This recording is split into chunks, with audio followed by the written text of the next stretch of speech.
Hey, what's going on everybody? Colin Childs from colinchildsmusic.com, and today we're going to be checking out a simple little trick or hack that I use when dealing with MP3 beats or beats that you guys download from the internet or that have been sent to you that are pretty much all one WAV file or one MP3 file. So not too much we could do with this. You can't dive in and level each individual track. So that's why today, guys, I'm going to show you this simple little trick, and hopefully this helps you out. And without further ado, guys, let's go ahead and jump in. This is a J Dilla type track, a little bit on the smooth side, R&B type beat. We have pretty much just a bass line and a drum track.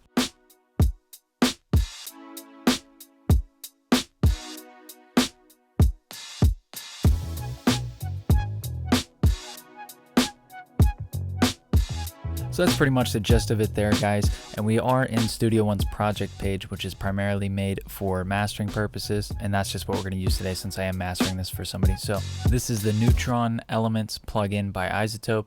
And the only thing I'm using in here, guys, is the transient shaper. So you guys can use any transient shaper. Kilohertz makes a great one. Softtube makes one. SPL makes one. All of them pretty much work the same.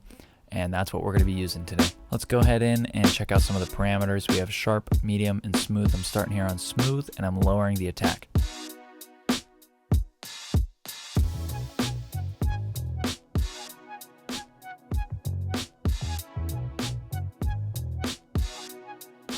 So guys, something really cool that just occurred here. We were actually able to lower our kick and snare and have some of the instruments come out. So let's go ahead and see what would happen if we did that in reverse.